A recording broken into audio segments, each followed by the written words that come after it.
The Grumman F4F Wildcat shudders as Lieutenant Commander John Thach banks hard left, his eyes scanning the Pacific sky. It's 0930 hours, June 4th, 1942, the Battle of Midway. Below him, 12 Douglas Devastator torpedo bombers from VT-3 crawl toward the Japanese carrier fleet at 100 knots. They're defenseless, sitting ducks, and Thach has exactly 6 Wildcats to protect them. Then he sees them, 15, maybe 20 Mitsubishi Zeros, diving out of the sun like silver hornets. The math is simple and brutal. 3-to-1 odds against an enemy that's faster, more maneuverable, and has already massacred American squadrons across the Pacific. The radio crackles with panic. What Thach doesn't know, what none of them know, is that in the next 8 minutes, American naval aviation will either validate or condemn a tactic so counterintuitive that senior officers called it tactical suicide. A maneuver developed not in a laboratory or flight simulator, but on a dining room table with kitchen matchsticks at midnight. By December 1941, American fighter pilots were dying at catastrophic rates. At Wake Island, 8 Wildcats faced overwhelming odds. 7 were shot down. At the Battle of the Coral Sea in May 1942, U.S. fighters struggled to protect their torpedo squadrons, losing multiple aircraft to the nimble Zeros.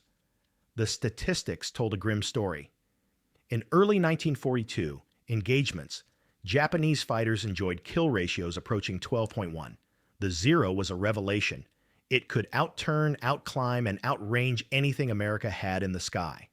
Maximum speed, 331 miles per hour. Rate of climb, 3,000 feet per minute. Turn radius, impossibly tight. The Wildcat, by contrast, was a stubby, barrel-shaped fighter that pilots joked looked like a pregnant bathtub. Top speed, 318 near. Worst climb rate, turn radius that felt like steering a freight train. Every fighter pilot in the Pacific knew the truth. If you tried to dogfight a Zero on its terms, you died. But Lieutenant Commander John Thach had a different idea. An idea born from desperation and geometry. An idea that would rewrite the rules of air combat and save thousands of American lives. The Zeros are closing fast. Thach keys his radio. Weave, boys, just like we practiced. His wingman, Ensign Robert Ram Dibb, acknowledges. They've practiced this maneuver exactly twice. The Japanese pilots are watching something they've never seen before. Spring 1941. Pearl Harbor, Naval Air Station, Hawaii. Lieutenant Commander John Smith Thach sits in the squadron ready room, reading an intelligence report that makes his blood run cold. The document details the capabilities of Japan's new carrier fighter, the Mitsubishi A6M, codenamed Zero. Maximum speed, 331 miles. Service ceiling, 33,000 feet. Range, 1,940 miles.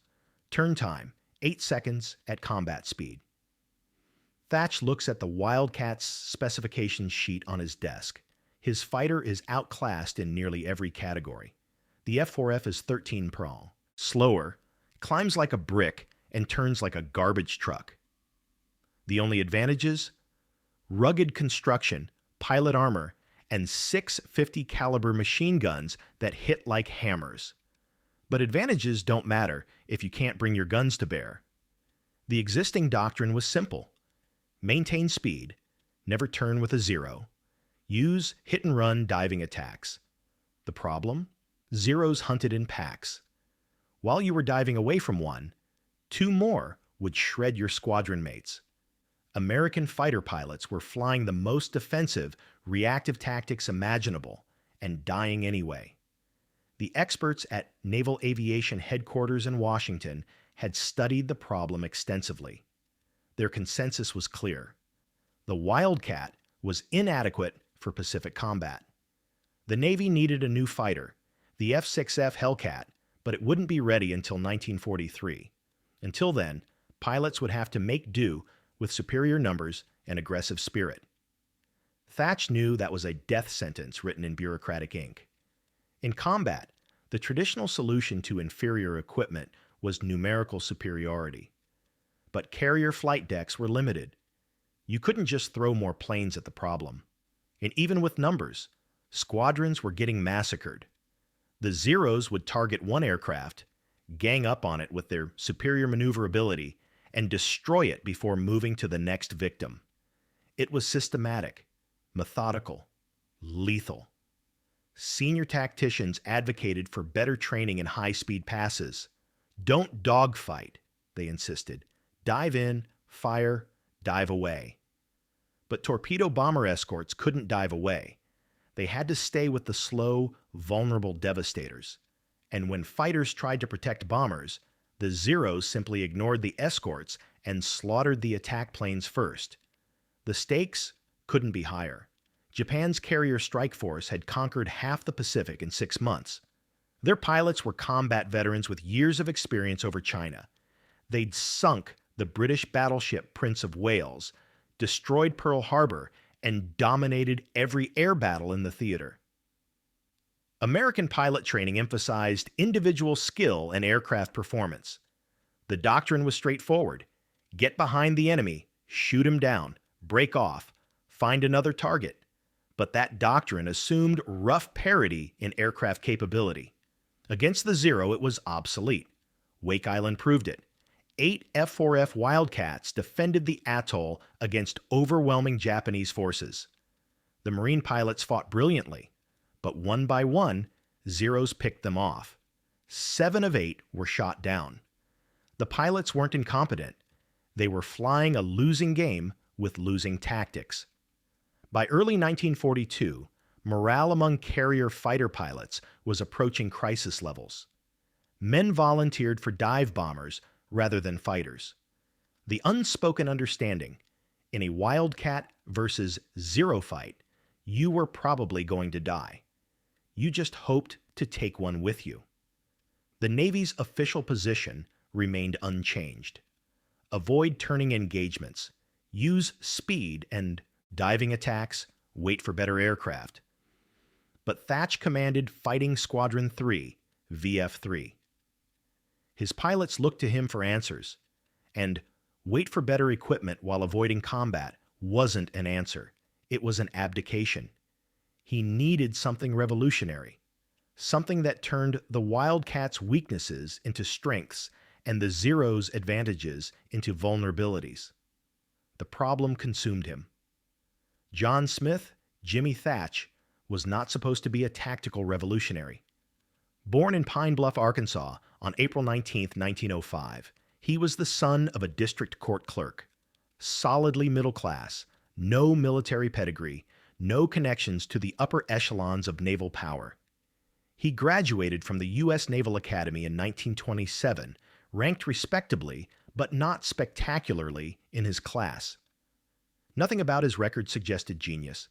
His early career followed the standard Navy path: 2 years on battleships, aviation training in 1929, then a slow climb through the ranks.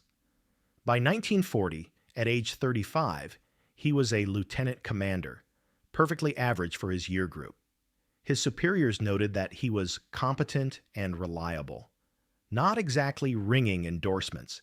He had no doctorate in aeronautical engineering, no advanced degree in tactics. He'd never published theoretical papers on aerial combat. His expertise came from one source: thousands of hours in cockpits, teaching young pilots how to fight.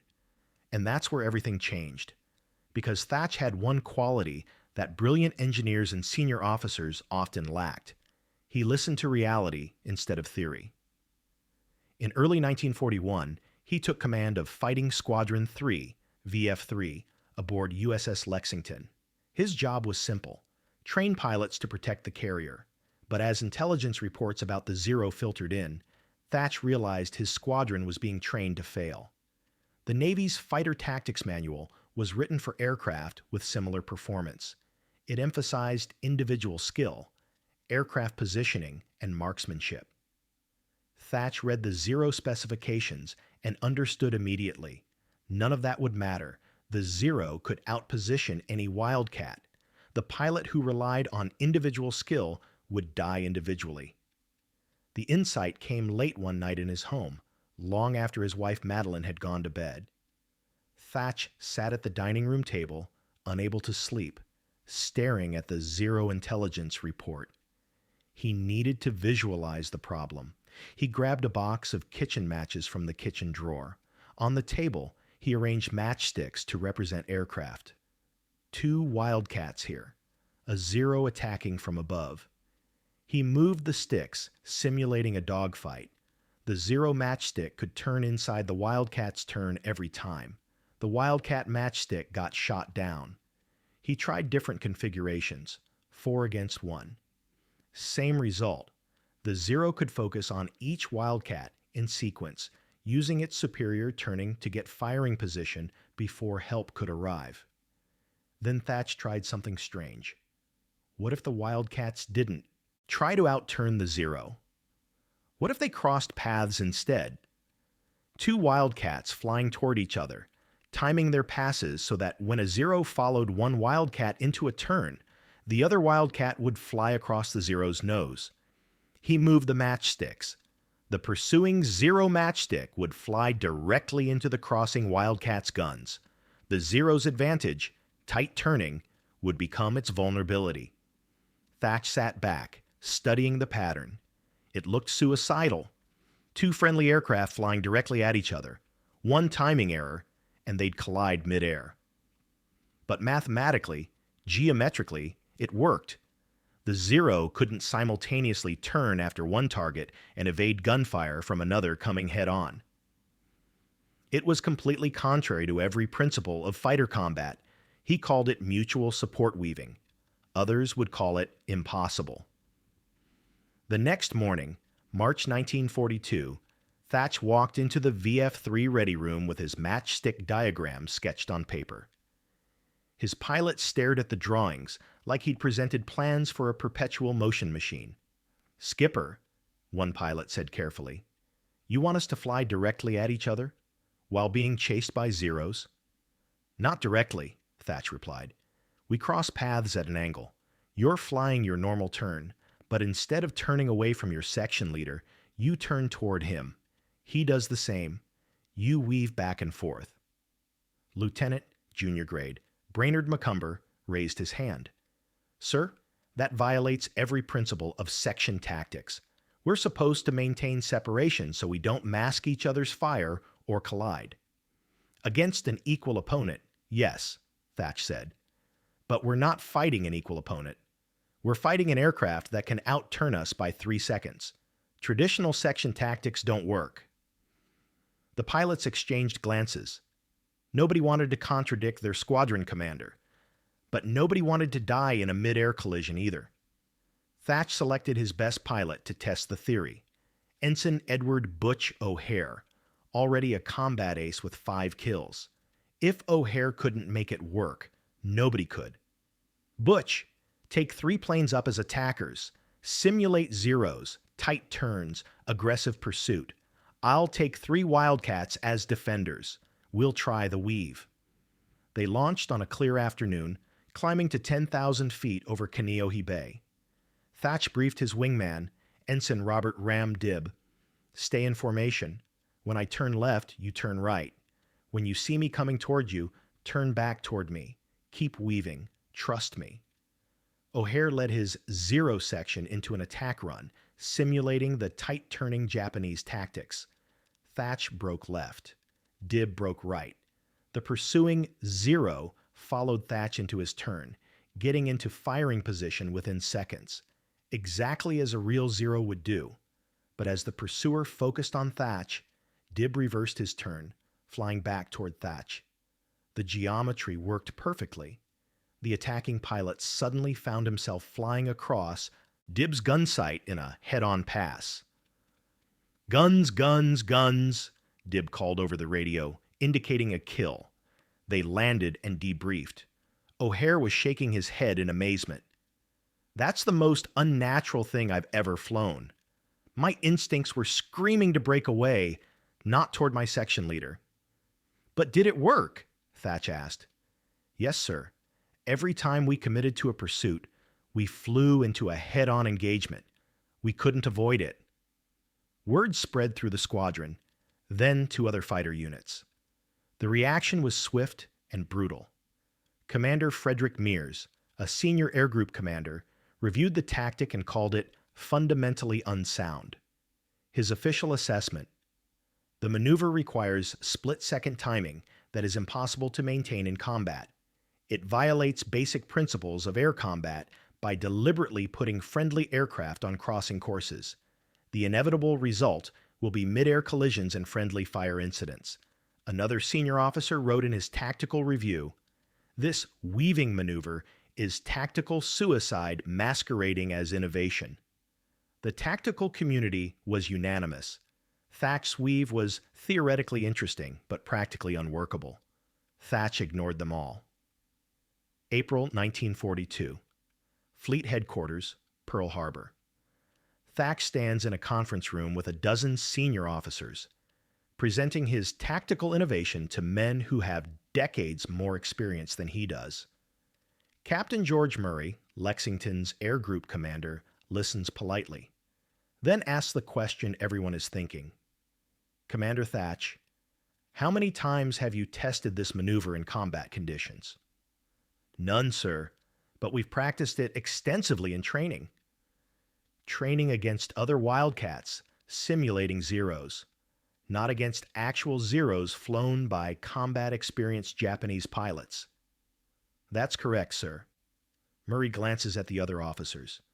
Gentlemen, I don't doubt Commander Thach's intentions, but we're discussing a tactic that has never been proven in combat, requires extraordinary coordination under stress, and fundamentally contradicts established fighter doctrine. A captain from the Naval War College stands. Commander, the doctrine of maintaining separation in fighter sections exists for sound reasons. It provides maneuver room, prevents mutual interference, and ensures that if one aircraft is shot down, the other can escape. Your weave eliminates all those advantages. Thach keeps his voice level. Sir, our current doctrine assumes comparable aircraft. Against the Zero, maintaining separation just lets them pick us off one at a time. The weave forces them into our guns. In theory, the captain replies. In practice, you're asking pilots under extreme stress to fly toward each other. The collision risk is unacceptable. The death rate against Zeros is already unacceptable, sir. The room erupts. Multiple officers speak simultaneously, voices rising. That's enough. Admiral William Halsey, recently appointed as Carrier Task Force Commander, stands. The room falls silent. Halsey has a reputation: aggressive, decisive, and intolerant of bureaucratic paralysis. Commander Thach, Halsey says, you're telling me this maneuver can improve our kill ratio against Zeros? Yes, sir. I believe it can reverse it. Based on training exercises? Based on geometry, sir. The Zero's tight turn puts it in a predictable flight path. The weave exploits that predictability. Halsey walks to the map table where Thach has sketched the maneuver. He studies it for 30 seconds. The other officers watch nervously. Finally, Halsey turns to Captain Murray. George, what do you think? Murray chooses his words carefully. Sir, it's unorthodox. The risks are significant. But Commander Thach has a point. Our current tactics aren't working. Halsey nods. Commander Thach, I'm authorizing VF3 to employ your weave in combat. Consider it an operational experiment. He looks around the room. Anyone object? Nobody speaks. You don't contradict Bull Halsey. Good, Halsey continues. But understand this, Commander. If your weave results in friendly aircraft losses due to collisions or mutual interference, this experiment ends immediately. Clear? Crystal clear, sir. Halsey dismisses the meeting. As officers file out, several avoid eye contact with Thach. The message is clear. You're on your own. CTA number 1. If this story of innovation against impossible odds is keeping you on the edge of your seat, make sure you're subscribed and notifications are on. We dive deep into history's greatest underdogs every week, the people who broke the rules and changed the world. Now, back to June 4th, 1942, when Thach's gamble faces its ultimate test. 3 weeks later, late May 1942, VF-3 transfers to USS Yorktown to replace losses from the Battle of Coral Sea. The new pilots haven't trained in the Weave. Thach has to teach them the maneuver in days instead of weeks. Time runs out. On June 3, 1942, intelligence confirms a massive Japanese carrier fleet approaching Midway Atoll. Every available carrier races to intercept. Yorktown launches at dawn on June 4th. In the ready room, Thach briefs his 6-plane fighter escort. Their mission: protect 12 TBD Devastator torpedo bombers from VT-3. The Devastators are obsolete, slow, and have no chance without fighter cover. Remember the Weave, Thach says. When you're being pursued, turn toward your wingman, not away. Trust the geometry. Ensign Edgar Bassett, a VF-42 pilot recently attached to VF-3, raises his hand. "Sir, I've only practiced this twice." "Then fly on my wing and follow my lead," Thach replies. "Don't overthink it. Just weave." At 0920 hours, June 4th, 1942, 6 Wildcats and 12 Devastators launch from Yorktown, heading toward 4 Japanese carriers 150 miles to the west. In 1 hour, the tactics of air warfare will change forever. Or, John Thach will become a historical footnote as the commander who got his squadron killed with a crackpot theory. 0930 hours, 50 miles from the Japanese fleet. Thach's 6 Wildcats weave protectively above the 12 lumbering Devastators. The torpedo bombers crawl through the sky at 100 knots, barely faster than a car on a highway.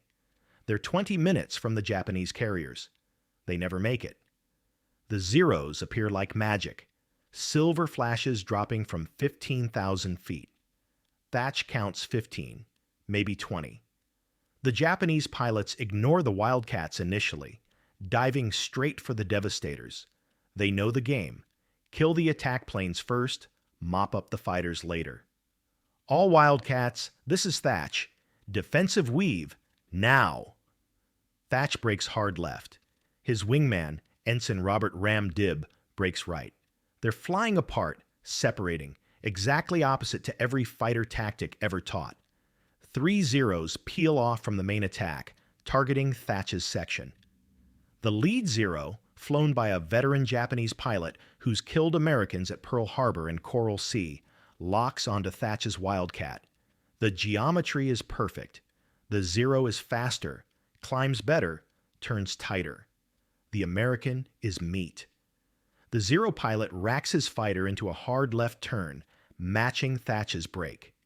His gun sight centers on the stubby Wildcat. 3 more seconds and he'll have firing position. This is routine. This is how Zeros kill Wildcats. Then something happens that's never happened before. The Zero pilot sees another Wildcat flying directly toward him, not turning away in panic. Flying at him, head on, closing at a combined speed of 600 men-money-war. The Zero pilot has a split-second decision. Continue the pursuit and fly into the oncoming Wildcats' guns, or break off the attack. He breaks. Survival instinct overrides aggression, but breaking means losing his firing position on Thach. And as the Zero pilot reverses his turn, Thach and Dibb cross paths and reverse their own turns, weaving back. Now Thach has a firing angle on the Zero that tried to kill him. 6.50 caliber machine guns roar. The Zero's lightweight construction, optimized for speed and range, offers no protection. Armor was sacrificed for performance. The American bullets shred the Zero's engine and fuel tanks. The Japanese fighter trails smoke, rolls inverted, and spirals toward the ocean. First kill. "It works," Dibb shouts over the radio. "Skipper, it actually works." But there's no time to celebrate. More Zeros swarm in. The furball becomes a chaotic ballet of crisscrossing aircraft. Thach and Dib weave continuously, turning toward each other every time a Zero commits to pursuit. The Japanese pilots are increasingly frustrated. Every time they achieve firing position, another Wildcat appears head-on. They can't understand what's happening. American fighters aren't supposed to coordinate this way. They're supposed to scatter, fight individually, die individually. Lieutenant J.G. Brainerd Macomber and his wingman Ensign Edgar Bassett execute the weave in the second section. A Zero pursues Bassett, achieving perfect firing position. The Japanese pilot presses his attack, confident in the kill. Macomber flies across his nose at point-blank range. 650 cals hammer the Zero. The Japanese fighter disintegrates, pieces tumbling through the sky.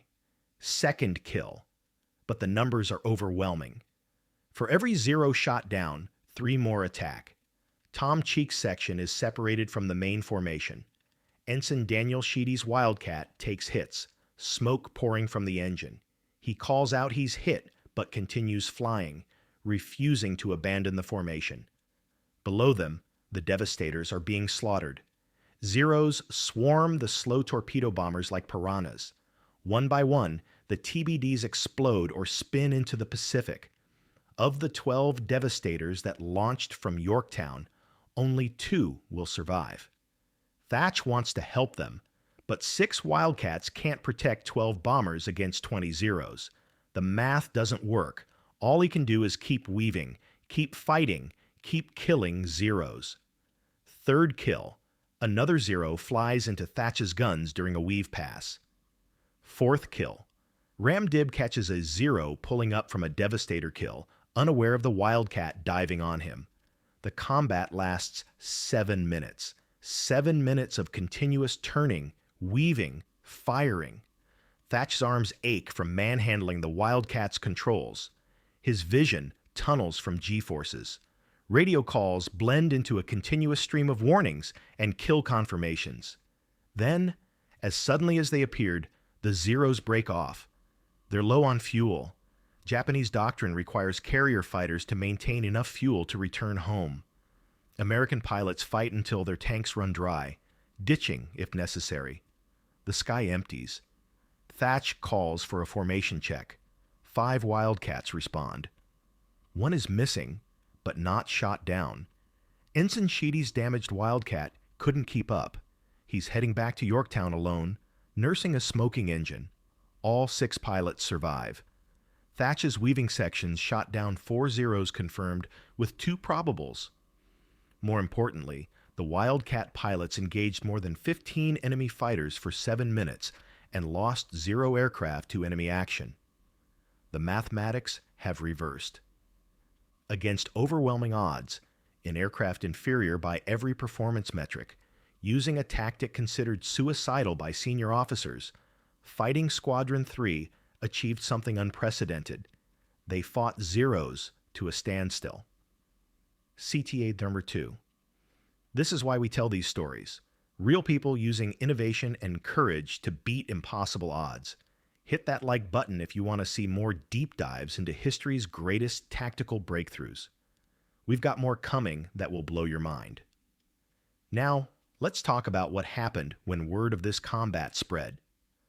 The combat reports reach Admiral Nimitz's headquarters within hours.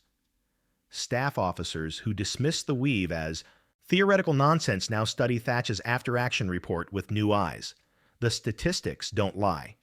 VF-3's 6 Wildcats engaged approximately 15 to 20 Zeros, shot down 4 confirmed, possibly 6, and lost 0 aircraft to enemy fighters. The kill-to-loss ratio, infinite. By comparison, other fighter squadrons at Midway suffered catastrophic losses. Marine Fighter Squadron VMF 221 lost 15 of 25 fighters. The unescorted Devastators from other carriers were nearly wiped out. Within 2 weeks, every fighter squadron in the Pacific receives tactical bulletins describing the Thach Weave. By August 1942, at the Battle of Guadalcanal, weaving tactics become standard procedure for Navy and Marine Corps fighter pilots. The results speak for themselves. By the end of 1942, Wildcat pilots achieve a 9-to-1 kill ratio against Japanese aircraft. The entire course of the Pacific Air War shifts. September 1942, Guadalcanal. A young Marine Corps pilot lands his shot-up Wildcat at Henderson Field after a brutal dogfight. He climbs out, counts 18 bullet holes in his aircraft, and finds his squadron commander. "Sir, the Weave saved my life. I was dead. 0 on my 6, perfect position. My wingman came across and the 0 had to break. I lived because Commander Thach taught us to fly toward each other instead of apart." That scene repeated hundreds of times across the Pacific. Fighter pilots who should have died came home. Squadrons that should have been decimated survived. The statistics mounted. By war's end, the Thach Weave had fundamentally reshaped naval fighter tactics. It proved that mutual support, coordination, and teamwork could overcome individual performance deficits. The principle influenced the fighter doctrine for generations. Modern fighter pilots still learn variants of the Weave. The basic principle, creating a defensive geometry that turns your enemy's aggression into vulnerability, remains valid.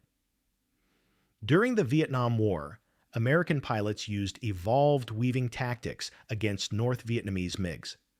Today's fighter training emphasizes mutual support concepts that trace directly back to Thach's matchstick experiments.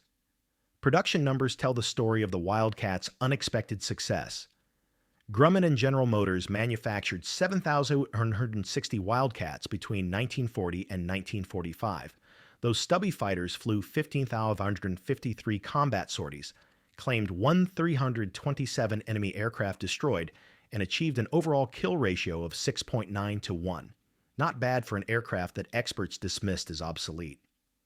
The Thach Weave's impact extended beyond kill ratios. It saved bomber crews.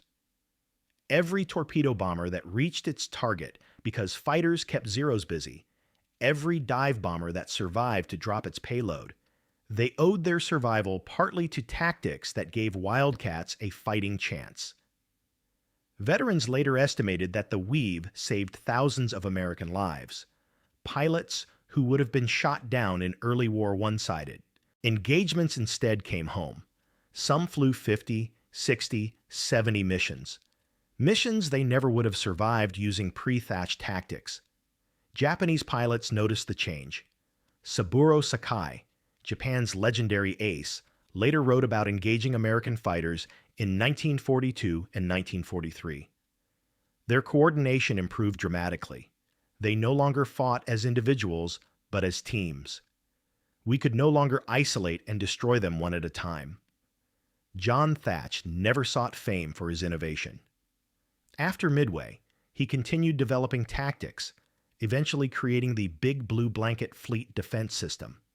He commanded carriers in the Korean War, rose to admiral, and retired in 1967 after 40 years of service.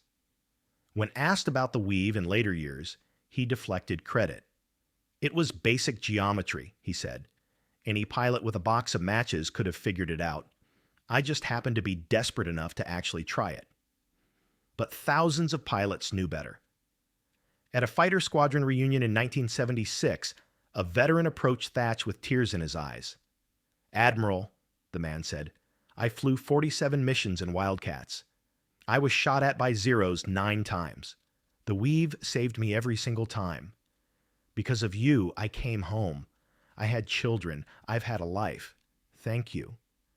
Thach shook his hand and replied quietly, "You saved yourself, son. You flew the maneuver. I just drew the pictures." That humility defined him. The man who changed aerial warfare preferred to remain in the background, letting his pilots take credit for executing what he'd imagined on a dining room table with matchsticks. The lesson endures. Sometimes the most revolutionary solutions come not from laboratories or think tanks, but from dedicated people willing to question conventional wisdom and test unconventional ideas. Sometimes you don't need better equipment. You need better thinking. And sometimes When the experts say something is impossible, the right response isn't to give up. It's to grab some matches and start experimenting.